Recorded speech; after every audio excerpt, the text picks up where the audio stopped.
create hoops. If you can't just say no, or if you can't say no immediately, another option is to defer the decision or punt it into the future. Tell them you'll think about it and, if applicable, ask them to do something to prepare you for it. In other words, put the burden back on them by requesting something to help you consider their request. Confused? Let's take Jonathan, who's very smart and mentors companies. He's asked for coffee all the time from people who would like to pick his brain and otherwise soak up information from him like a sponge. As you can imagine, he doesn't have time for everyone that asks him. He has to say no quite frequently, but he's devised a way around it. He creates a hoop for them to jump through before he agrees to anything further. When someone asks him for coffee, he will ask them to send via email an agenda or plan of what they want to discuss and why. He doesn't hear from 99% of the people again. As you can see from Jonathan's case, it becomes very clear who just wants to use you for something without being willing to contribute in any way or make it easy for you. When someone asks you for something, create a condition for them to fulfill in order for you to consider their request. It will buy you time and space, and most people will never get back to you because they would have to put in the work. Another related way to say no is something to the effect of, "I'm not sure right now, but can you follow up with me?" It has the same effect of shifting the burden onto someone else, and we already know, of course, that the best case scenario from shifting the burden onto someone else is that they just leave you alone out of laziness or they forget.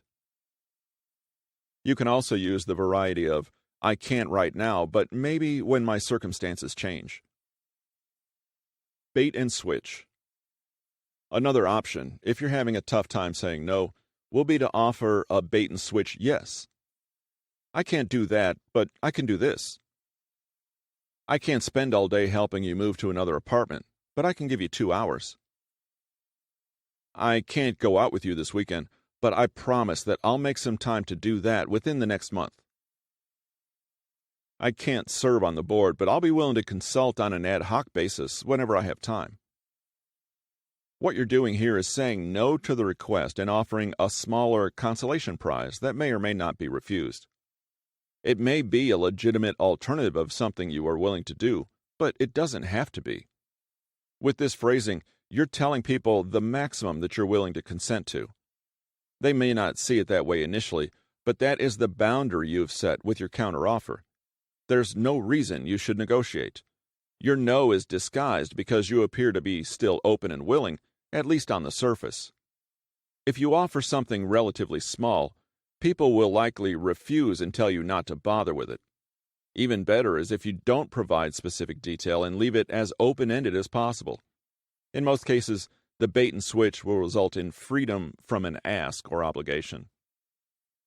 This tactic alleviates most of the tension because you're saying yes to something, just not what is specifically being asked. Keep it non-personal. Many times when we say no, it feels terrible because we know how we'd feel when we get rejected.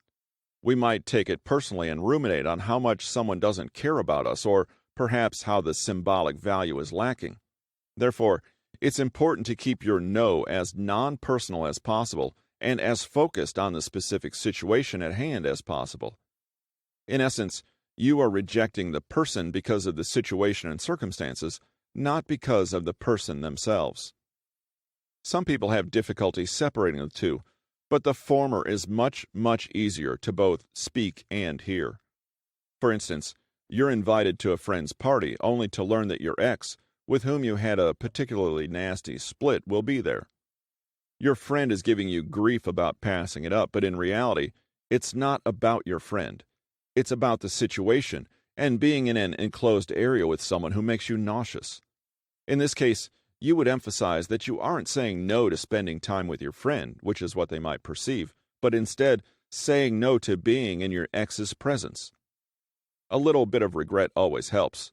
For instance, "I'd really love to, and I was really looking forward to hanging out with you, but I can't." When people feel validated and not rejected, they'll accept a no far more easily.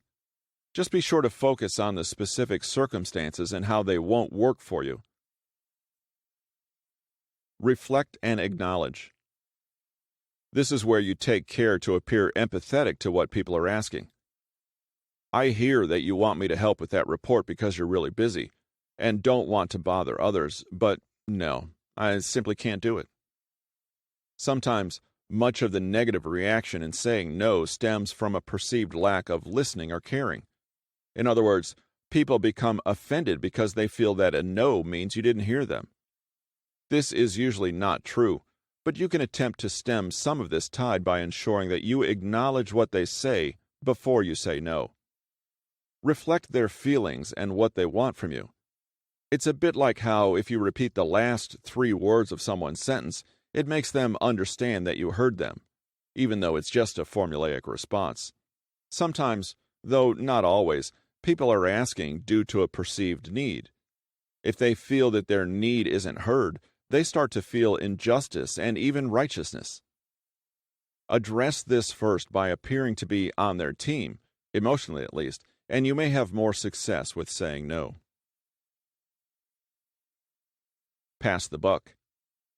Here, you aren't saying no as much as, yes, but. Allow me to explain. Passing the buck means passing the responsibility onto someone else who is not you.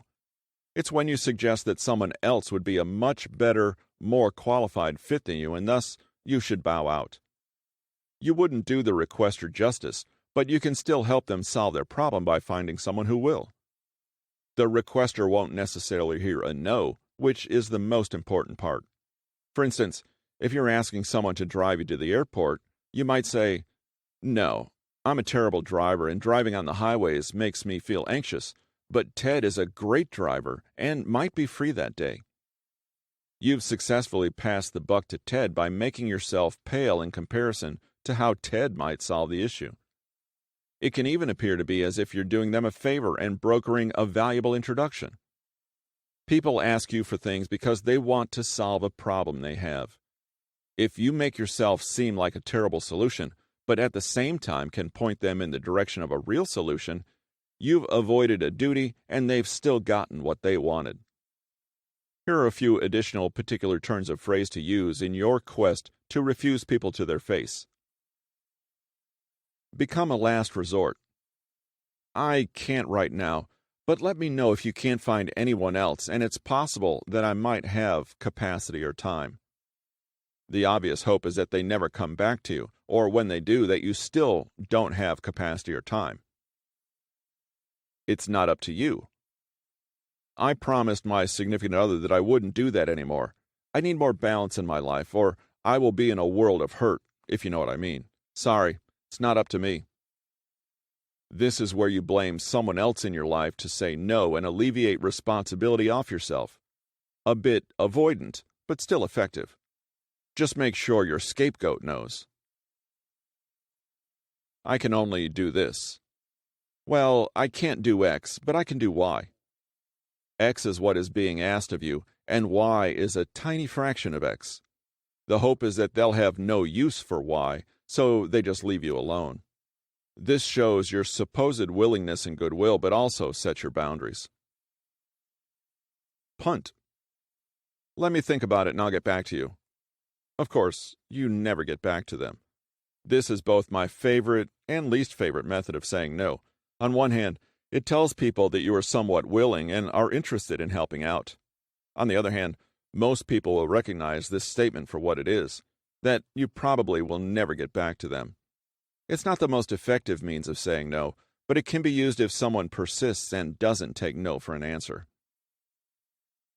Saying no is a valuable skill. In learning to say no, you'll be able to take control of your life and your time.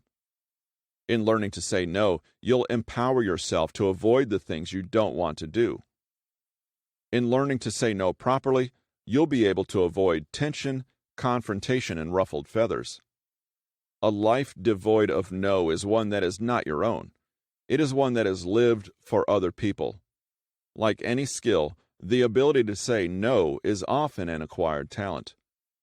You too can learn how to say no. It may take some time and some practice, but when you become proficient at saying no, you'll wonder what to do with all the free time you now possess. When Jack told Carlo he would not be able to help him move at the end of the month, he was able to do so because he was resolute in his statement. Jack didn't leave Carlo with the idea that this decision was open for discussion. As mentioned before, you're going to face at least a little repercussion for standing your ground. That's going to happen when you start saying no as well, even if you use some of the more creative ways we've talked about in this chapter. The people you used to automatically please might be unreasonably offended because they'll no longer have regular access to you. They've been accustomed to just expecting things from you, and you're doing them without protest. That's not the case anymore because you've altered that relationship, so you can expect some initial blowback. But in time, just like when you set your boundaries, that anger will recede and hopefully evolve into respect.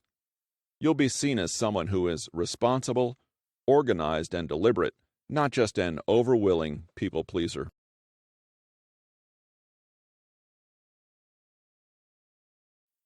Today's material was from The Art of Everyday Assertiveness, now available as an audiobook on Audible.